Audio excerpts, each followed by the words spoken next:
and welcome to Today in Woburn. I'm your host, Samantha Stone, and I'm pleased to welcome our school superintendent, Dr. Matthew Crowley. Welcome, Dr. Crowley. Thank you very much. Thanks for having me. We just came off of an exciting school committee election cycle, so I'm really excited to be talking with you today, to be talking about our education system and some of the exciting changes we've made and some of the exciting changes to come. Great. Yeah. The election cycle obviously just occurred, so we're welcoming 2 new members onto the school committee, Colleen Cormier and Andrew Lipset. So that's exciting to think about, but also I do appreciate Joe Demers and Rick Metters, who are long-time, school committee members and have been great as, and I think they've served the city well. And so I wish them well in their future endeavors, and I'm grateful for the fact that they served the kids in the city. Yeah. And we have some continuity with some of the folks who were not up for re-election, and with John and Pat and Ellen. So all exciting times. Yeah, and it's kind of, I'm sure you know about the one so vote. Close, right? I was waiting. The good news is we knew who the folks were going to be, but it was a question about how long the terms were. So there's some question of overseas ballots and stuff. So I actually I didn't love that it happened, but I loved how we handled it. I actually thought it was incredible that A, we have these checks and balances that caught it, and B, that every vote really does count and is meaningful, even when you're traveling and have absentee balances from afar. Yeah, no, I couldn't agree. I'm a former history teacher, so I'm a huge fan of democracy working, and I think that on a microcosm, the vote, your vote matters, and I think it's a great lesson. Is it Bill Campbell at the city? So we do have a great system in Woburn to make sure that every vote does get counted and matter. So yeah, it's awesome. I have 2 young men who are out of state studying, and they made sure to send in their absentee ballots. Good. So it was great. It was great. I told them how important they actually really were this time around. Yeah. So I think both on a local, state, and national level, it really is an important thing that we have, and I mean it's the foundation of our country. I love it. Yeah. So I have all kinds of questions for you about your history teaching days, but I won't go there right now. We'll try and stay focused. My husband's a Civil War reenactor, so we are a big history home in our house, or they are. I just come along for the ride. Yeah. But I'm so excited about new school committee members and everything that's happened there, and what that means for us in the future. But in addition to our own elections that have happened locally, we also have some potential new funding come from the state mandates that have happened. Right. I'd love to get your take for how you feel that will impact us here in Woburn. Right. So I think, first of all, the Student Opportunity Act has been passed, and it's with the governor right now.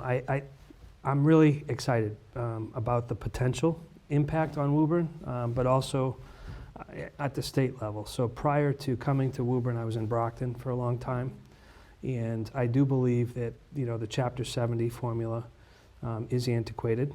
We don't have 25-year-old cars. I mean, things need to be updated, microwaves, so funding formulas. And so having come from an urban background, I know that there are districts that are going to be affected in a different way, and I think it's great, because I think the rising tide raises all boats, and so and I care about the education of kids in Lawrence and Woburn and in Boston, so I think it's time. That being said, in Woburn we don't have all the details on what the economic impact will be yet. The idea, or within the bill, the out-of-district transportation seems to be where we in Woburn may benefit the most. We spend almost $2 million a year transporting students to their placement, and we should. I mean, that's what we're required to do, and happily do that. But if there was a way to get some relief from the state through circuit breaker, which is in the bill, that would be most welcome. So that's Yeah, we will welcome the chance to both continue to serve that community in all the way that it needs to, but also be able to redirect some of our local funding to some additional programming. I mean, again, we're morally and legally obligated to serve all students, and we're doing that. But it's so it'll be. I think it's a great opportunity for the Commonwealth to reset what many of us believe to be an outdated system. Well, we're all celebrating. So I know that exactly how that's going to impact us. It's probably going to take some time for us to feel that and understand that. And before we talk too much more about the future, I just want to take a moment to kind of pause and recognize that a lot of hard work has happened this past year. And continues to. What are some of the things when you look back, maybe the last 12 months, you're particularly excited we've been able to achieve as a school system? Yeah. So there's been quite a bit over the last 12 months or so. That's great. And I think there have been, we're at Thanksgiving, so you think about all the things you're grateful for. So when I think about it as a system, I feel very fortunate to work in the city of Woburn. We went through some budget issues last spring, and so I'm grateful for the support of the school committee, city council, the mayor, and the staff, the teachers who understand and work every day for the kids, and that's and then. More specifically, we've been able to add some positions to help support the teaching and learning that happens. At the elementary level, we've been able to add music and art so that kids get that every week. The teachers have a new position at the elementary content specialist or PLC leader, so that there's some support for teachers to look at data and to try to improve instruction. We have, content folks at the secondary 6-12 level as well to try to support teachers, an HR director for the first time in the city. So, I think there's just a lot to be excited about. I think I'm looking for, improvement. That's what we're in it for. But it's incremental, I believe, so we're asking people to do things a little differently, and it takes a little time, but I think clearly, I'm excited about the potential in the future, yeah. I love it. One of the positions you mentioned was HR, and correct me if I'm mistaken, but my understanding is that one of the hopeful goals for that person is to increase diversity of staff. Right. Tell us a little bit about what we've been able to do so far, and I know this isn't like a switch and all of a sudden we have, nor should we have a completely different profile in our staffing, but what are some of the things that they're working on? Yeah, it's good. It's on our strategic plan, which is something I would point to at some point. Yes. We wrote that, like it's a goal to improve the diversity. And so Judy O'Neill's the HR director. She has joined the Mass Partnership for Diversity in Education, and so there's monthly roundtable meetings. She started last year attending. We've attended some diversity job fairs. I attended last year down at Cambridge Ringe and Latin on a Saturday and in the spring to try to attract diverse candidates. I would say that we have statistically increased our diversity, but that wasn't too hard because we're starting from a base. So Judy's done a lot of outreach and continues and will continue to do that. Steve Martin here is the assistant principal here at the high school.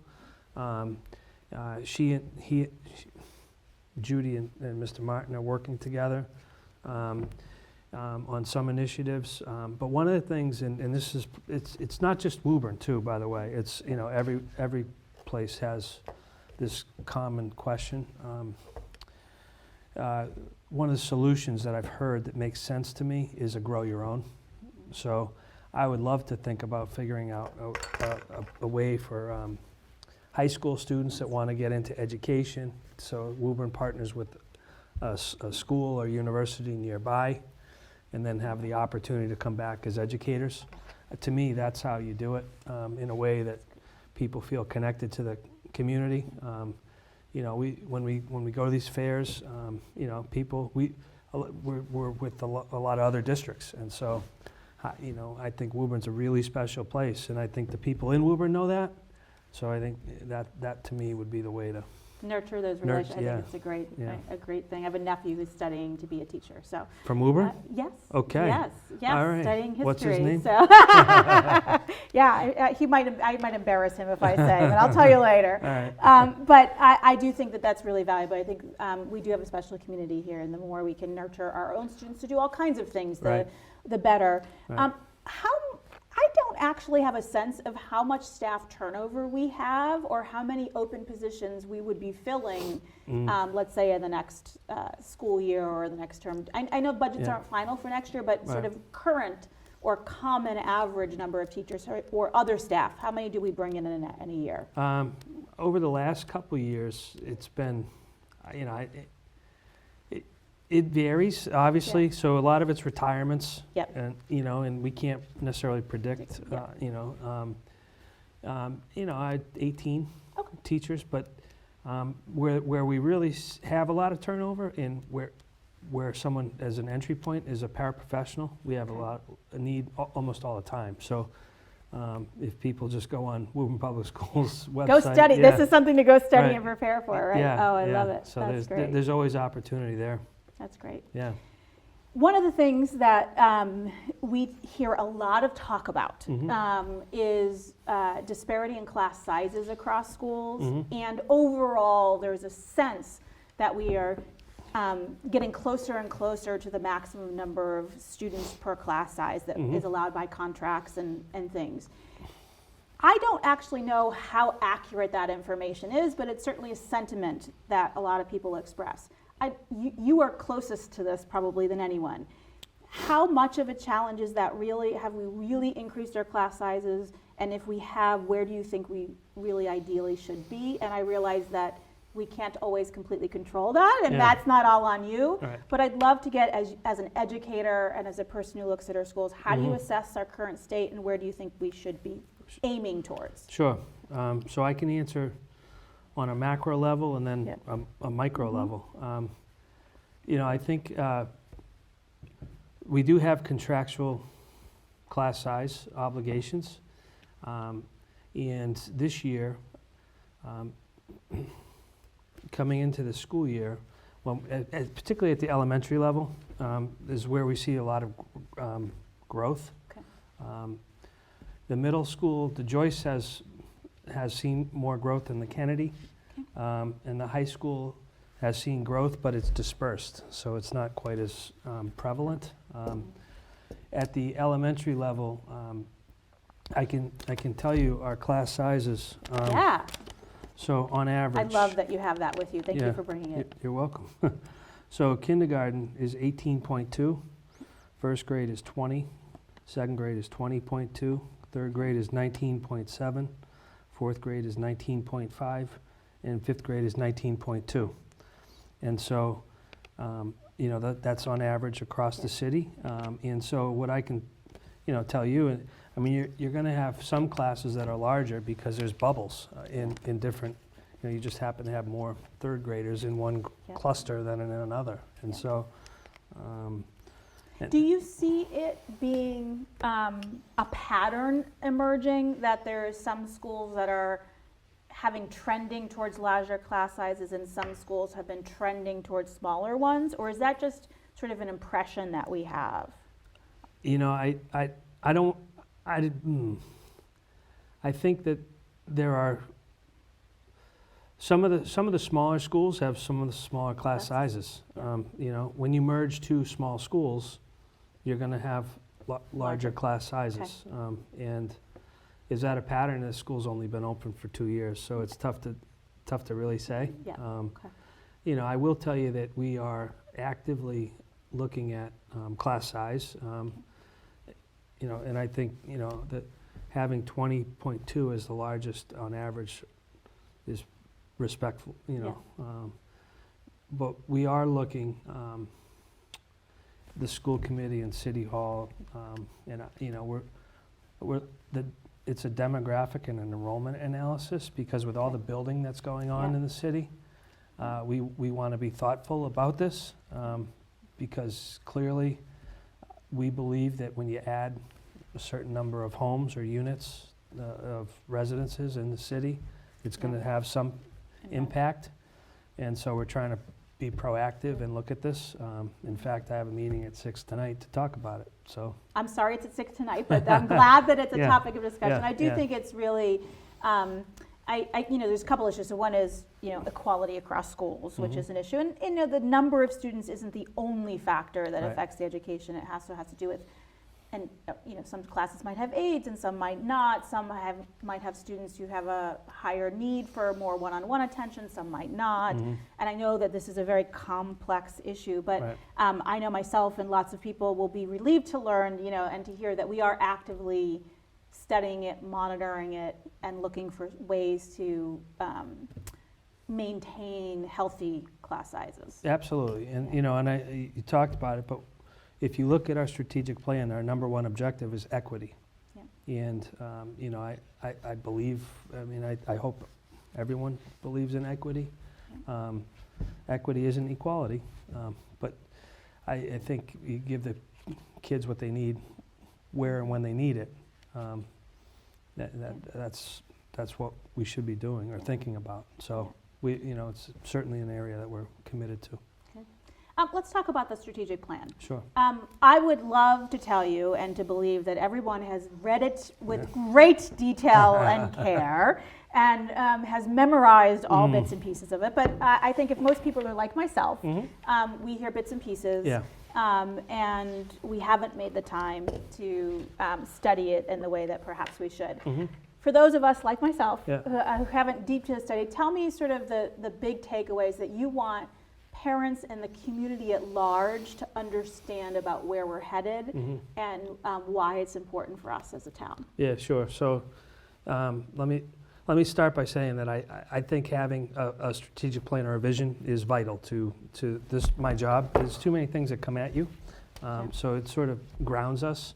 It's like this we believe document, and so it was done collaboratively in the spring of 18.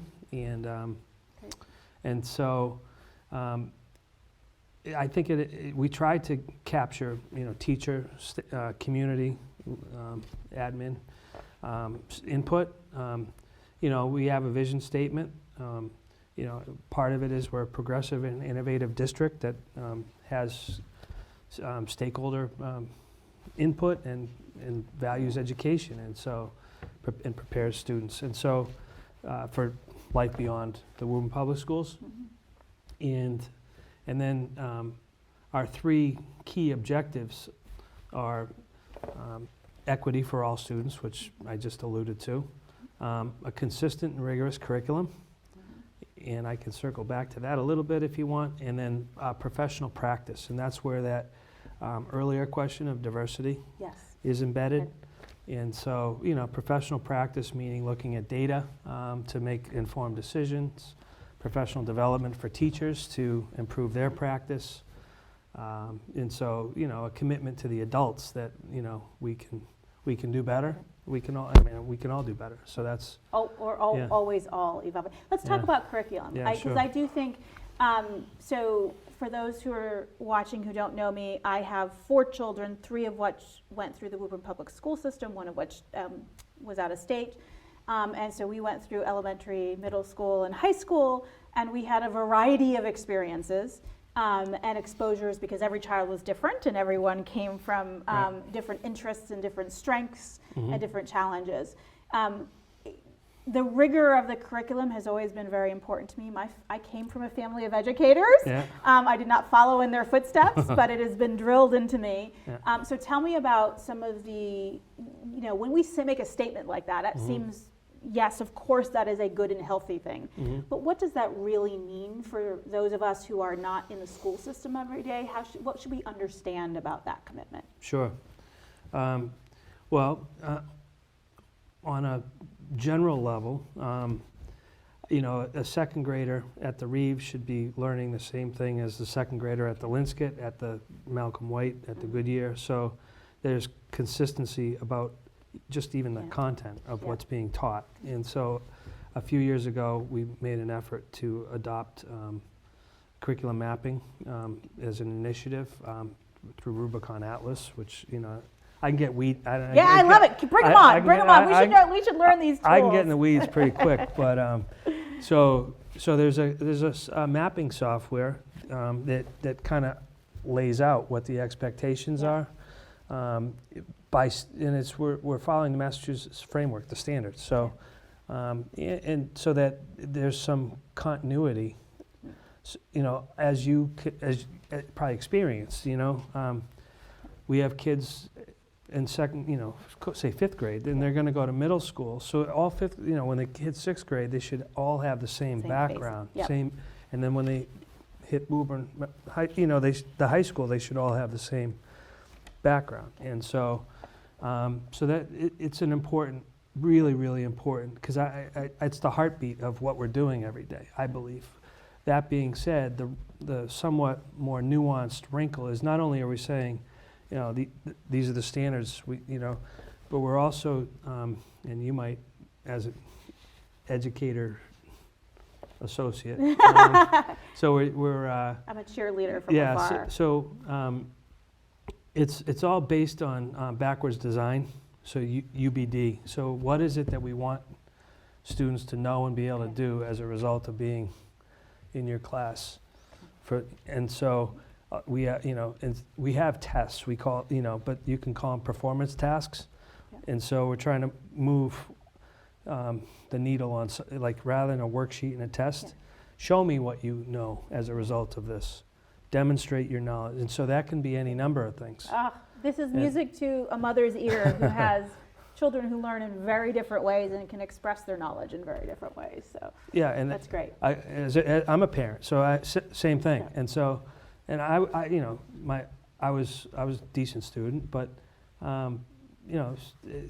kids struggle, but doesn't mean it's not an intelligence. So they just need another way to demonstrate their knowledge, and so we're trying to push that as well.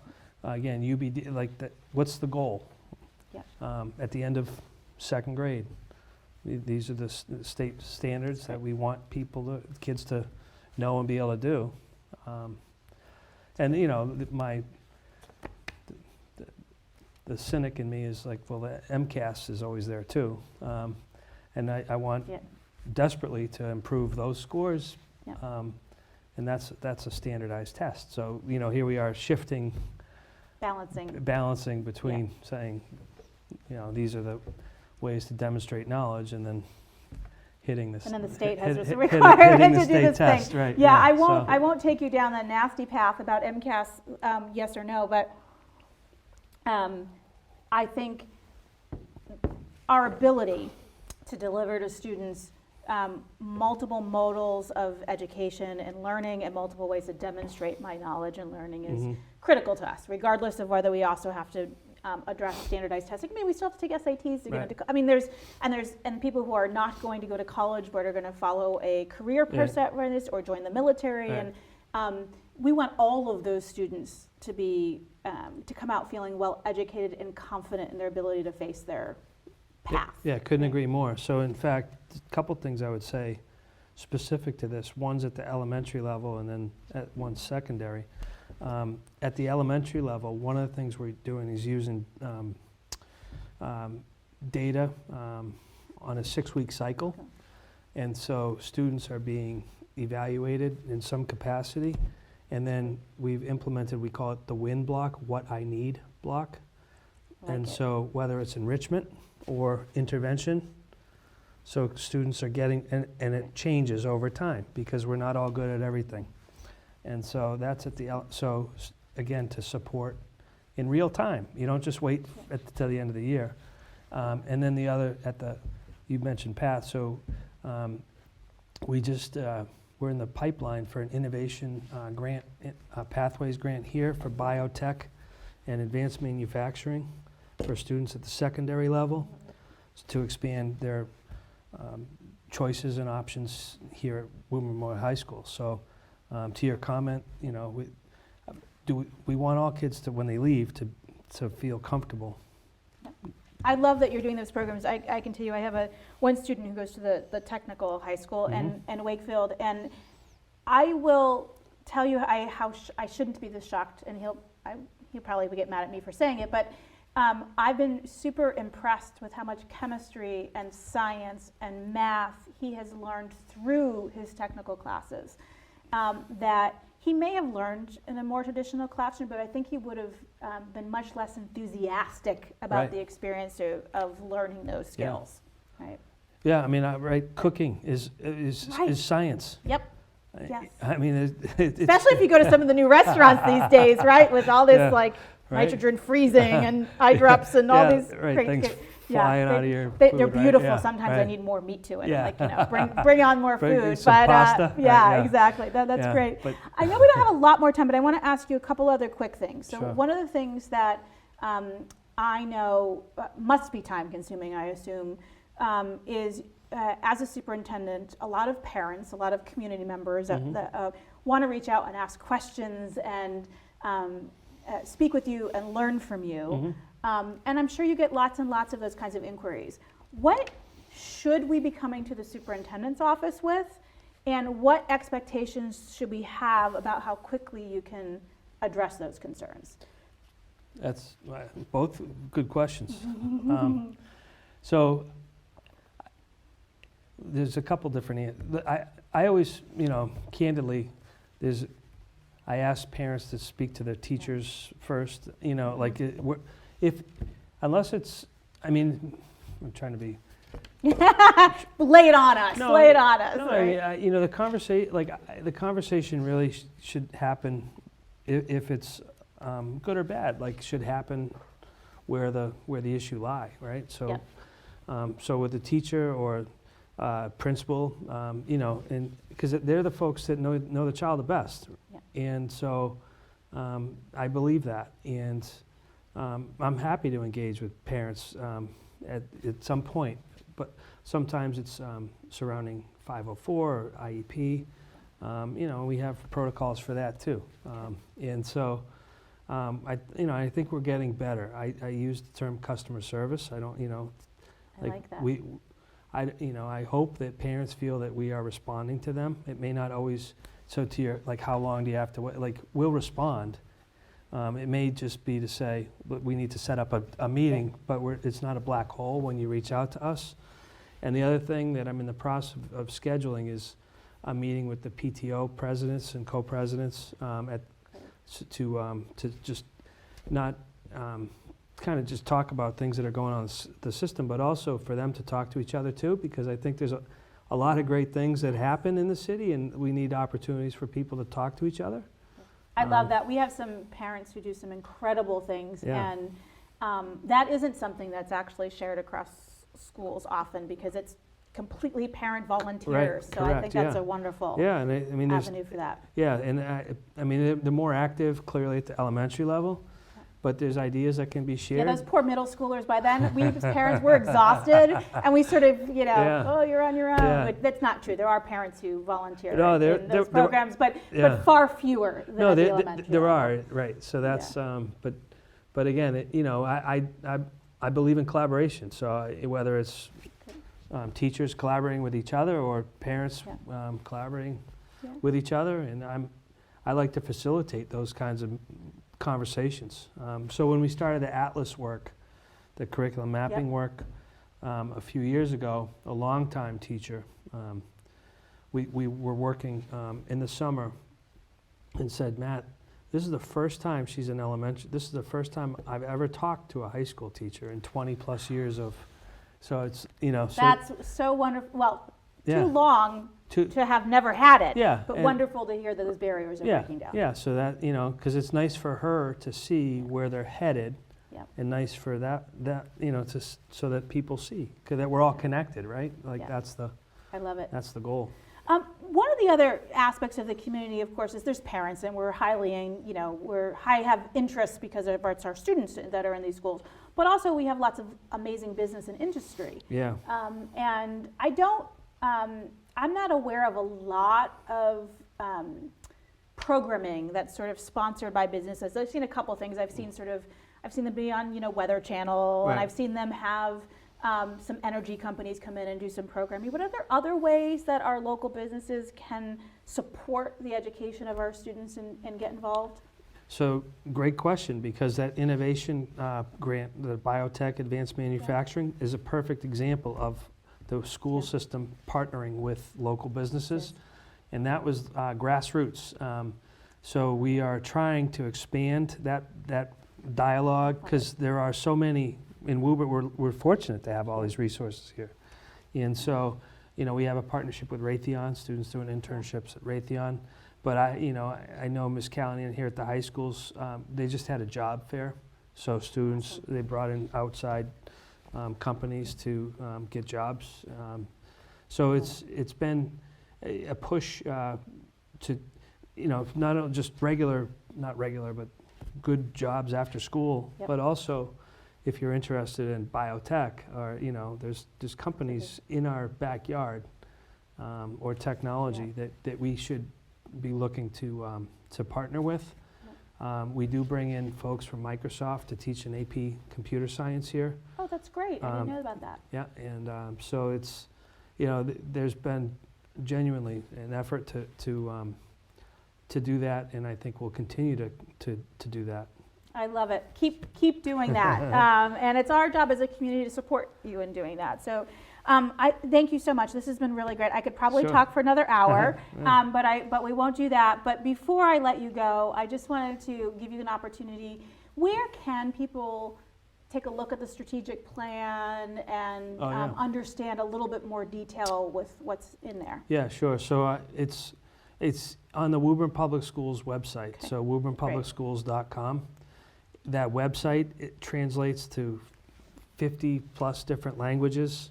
The strategic plan is there, the curriculum mapping is there, all the contact information for anybody is there as well. So that really would be where I'd recommend folks look. Okay.